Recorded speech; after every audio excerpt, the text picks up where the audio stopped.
Welcome to Electric Current Rundown Podcast, episode number 45. And I'm your host, Phil Defiance, and I'll always say I'm here to encourage the spread of intriguing knowledge that can spark fires in the minds of those seeking inspiration and truly improving the world. And what I'm going to be talking about in this quick 5-minute bonus episode includes a continuation of where I left off on the topic from my girlfriend about bell bottoms, a history, men versus women, and even how till this day they're good, but really only on women.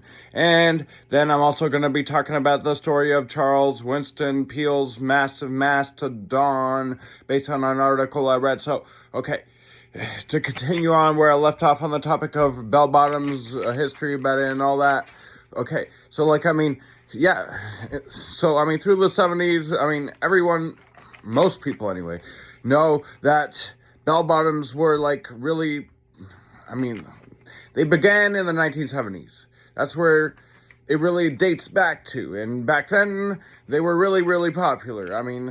It's basically synonymous with that decade. Like that style. Especially when it comes to leg wear.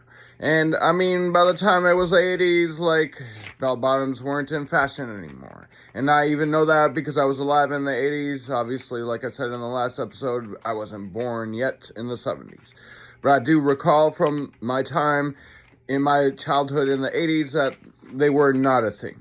But, obviously, when you see movies, you see bell bottoms from the 70s. Movies from the 70s, so yeah, there you go. But then, there was the 90s.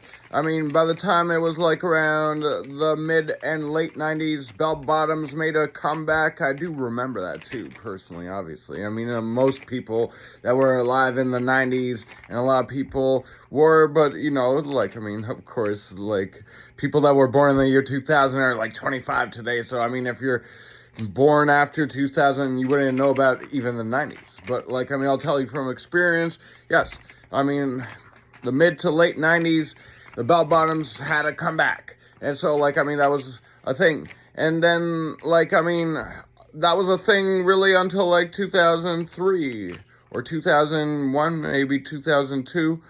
But then, again, just like in the 70s, entering into the 80s, bell bottoms fell off. Nobody was really into them anymore after that point, 2001, 2002, maybe 03, but somewhere around there, early 2000s, they fell off after they made a comeback in the mid to late 90s like that. But okay, I'm going to finish off on that topic and then switch topics to finish off the episode after this quick break. But okay, during this quick break, I'm going to say, at planebold.com, we have an expanding catalog of high-quality clothes and consumer goods. If you want really cool-looking clothes or consumer goods at low prices, check us out. Go to planebold.com. That's plain like airplane, planebold.com. Check it out and buy something, whether it's soon or maybe in the future. But, yeah, support my whole operation. But either way, so, okay.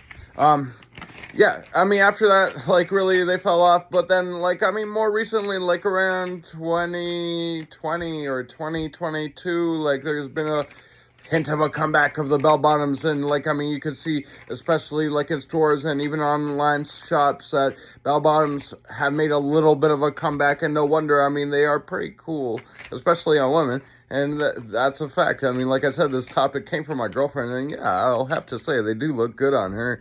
So, I can see why, they keep making a comeback as they do. And right now, there is a little bit of a comeback, and no wonder. They look good on women. It's true. They certainly look good on my girlfriend. So, there you go. That's the history of bell bottoms and my views on it, and yeah. I am not surprised that they keep making a comeback because they do look good on women. But either way, I'm going to finish off this episode beginning on a topic about the story of Charles Winston Peale's massive Mastodon, which I'll continue in the next episode. But either way,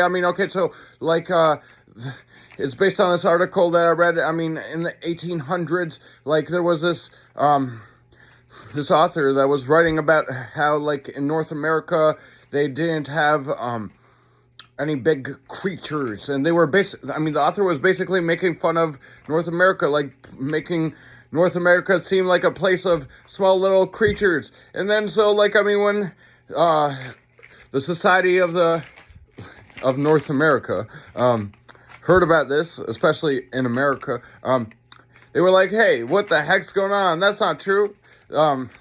There's been big creatures around here. And at the time, I mean, like it was a part of the expansion westward. And like, I mean, like the movement into the west part of America wasn't fully complete yet. There was large swaths of land that wasn't fully entered by those settlers and all that. And of course, I mean, obviously there was natives living there, but like, I mean, I'm just talking about like, the settlers' history anyway. But like, I mean, yeah, so like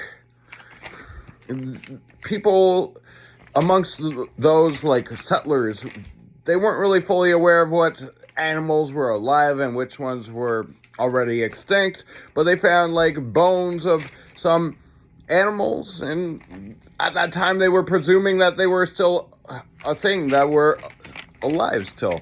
But like, I mean, the point was that they discovered huge bones and evidence of huge creatures.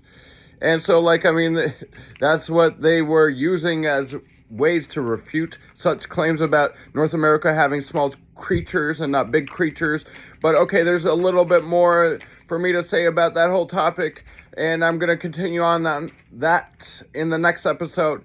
And so this is the end of episode number 45 of the Electric Current Rundown with me, your host, Phil Defiance, and I'll always say I'm here to encourage the spread of intriguing knowledge that sparks fires in the minds of those seeking inspiration and truly improving the world. And till next time, have a good one.